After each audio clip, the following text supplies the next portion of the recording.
Το βερίκοκο είναι καρπός της βερικοκιάς, σαρκώδης, σφαιρικός, με αυλακωτή κοιλιακή ραφή. Ο πυρήνας, δηλαδή το κουκούτσι, είναι ξυλώδης και στο εσωτερικό του περιέχει 1 με 2 σπόρια με πικρή γεύση που μοιάζουν με αμύγδαλα και χρησιμοποιούνται στην φαρμακοποιία. Το σαρκώδες και χυμώδες περικάρπιο είναι εύγευστο, γλυκό και έχει χρώμα πορτοκαλοκίτρινο. Το εξωτερικό του βερίκοκου, δηλαδή η φλούδα, είναι λεπτό, συνήθως χνουδωτό και είναι χρώματος κίτρινο με μερικές κόκκινες κοιλίδες στην μπροστινή του πλευρά. Τα βερίκοκα είναι πλούσια σε βιταμίνη Α και κάλιο. Επίσης, περιέχει βιταμίνες C, B1, B2 και φυσικό σάκχαρο. Συνάμα είναι πλούσια σε φυτικές ίνες. Το βερίκοκο καταναλώνεται νοπό ως φρούτο. Επίσης, μπορεί να καταναλωθεί και αποξηραμένο, γίνεται μαρμελάδα, κομπόστα, χρησιμοποιείται στη ζάχαροπλαστική και γίνεται λικέ και χυμός. Όσο για τη μαγειρική, λένε ότι ταιριάζει πολύ με το κρέας.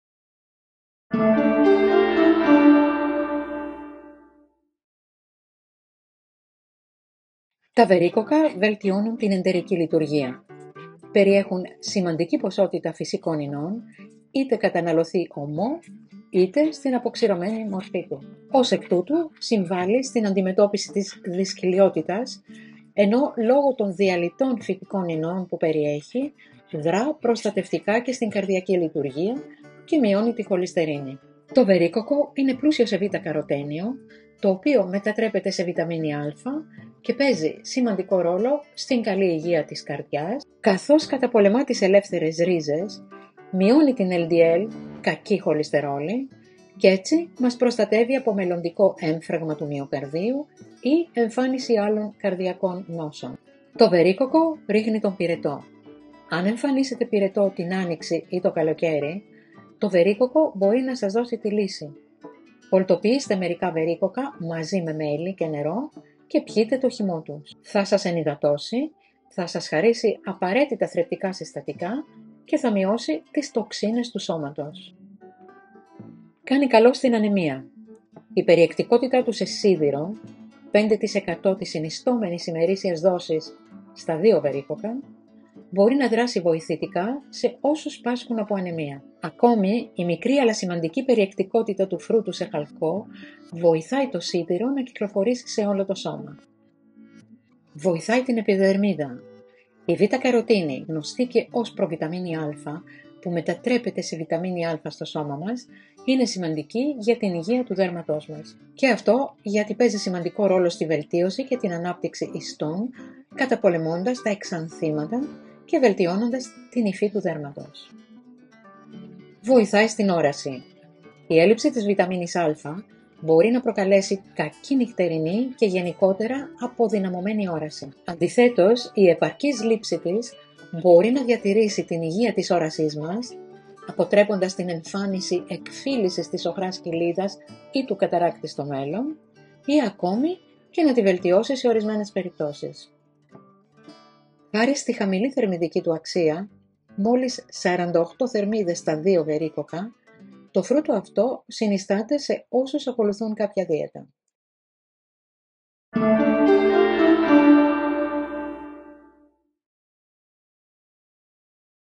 Τα βερίκοκα αφυδατώνονται πολύ γρήγορα, καθημερινά χάνουν περίπου το 1% του βάρους τους, γι' αυτό καλό είναι να τα καταναλώνετε όσο πιο άμεσα γίνεται και να μην τα διατηρείτε στο ψυγείο πάνω από 2-3 μέρες. Ωστόσο, μπορείτε να τα καταψύξετε αφού τα πλύνετε, τα κόψετε στη μέση και αφαιρέσετε τα κουκούτσια τους. Προτού τα καταναλώσετε, πρέπει να τα πλύνετε με άφθονο ζεστό νερό. Για μέγιστο όφελος, καλύτερα να τρώτε ξερά βερίκοκα. Έχουν μεγαλύτερη περιεκτικότητα σε β-καροτένιο από ό,τι τα ομά. Γι' αυτό και οι ευεργετικές τους ιδιότητες δεν σταματούν στην κατανάλωσή τους μόνο τους καλοκαιρινούς μήνες. Καταναλώστε αποξηραμένα βερίκοκα όλο το χρόνο για καλύτερα αποτελέσματα.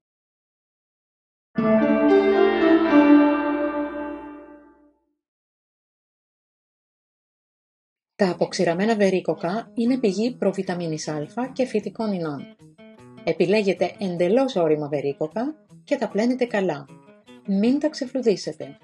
Τα ανοίγετε στη μέση και αφαιρείτε το κουκούτσι τους.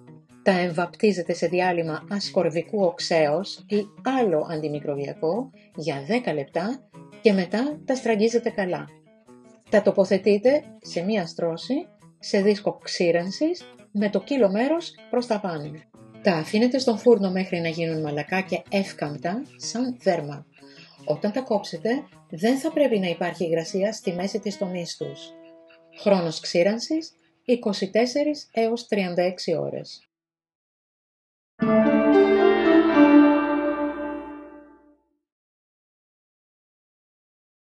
Όταν αγοράζετε βερίκοκα, αναζητήστε βερίκοκα τα οποία δεν είναι γδαρμένα, παραμορφωμένα, μουχλιασμένα ή ζαρωμένα.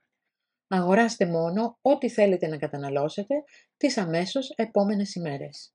Όταν επιλέγετε βερίκοκα, δεν αρκεί να βασίζεστε στο χρώμα τους, το οποίο αποκτούν έτσι κι αλλιώς πριν ωριμάσουν ολοκληρωτικά, αλλά να προσέχετε να έχουν το χαρακτηριστικό άρωμα. Καλό είναι επίσης να βεβαιωθείτε ότι δεν είναι ούτε πολύ σκληρά, ούτε και εξαιρετικά μαλακά, εκτός και αν πρόκειται να φτιάξετε μαρμελάδα ή κομπόστα.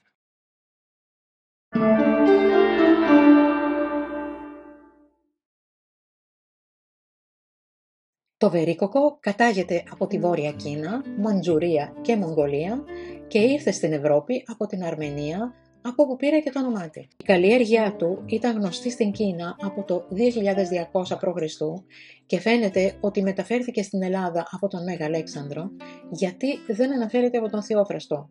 Ο Διοσκουρίδης αναφέρει τα βερίκοκα ως αρμενικά μήλα λόγω της προέλευσης του φυτού. Στην Κύπρο και στα Δωδεκάνησα το ονομάζουν χρυσόμηλο, ενώ σε άλλα μέρη της Ελλάδος χρησιμοποιούν το όνομα ζαρδελιά. Αν αυτό το βίντεο σας άρεσε, χαρίστε του ένα like, διαδώστε το αν δεν σας κάνει κόπο και κάντε εγγραφή στο κανάλι Mea Culpa. Αν θέλετε να δείτε κι άλλα κόλπα και χρήσιμες πληροφορίες σε διάφορα θέματα, επισκεφτείτε τον ιστότοπό μας που είναι το Mea Culpa. Εκεί σίγουρα θα βρείτε κάτι που σας ενδιαφέρει, αφού υπάρχουν ενότητες για την υγεία, το σπίτι, το κήπο, τη μαγειρική, τα μαστορέματα, τη ζαχαροπλαστική, τη διακόσμηση, τις κατασκευές και πολλά άλλα. Τελειώνοντας, αφού σας ευχαριστήσω που είδατε αυτό το βίντεο, να σας θυμίσω να κάνετε εγγραφή όσοι δεν το έχετε ήδη κάνει και να κάνετε κλικ στο καμπανάκι που βρίσκεται κάτω ακριβώς από αυτό το βίντεο για να λαβαίνετε άμεσα κάθε καινούριο βίντεο.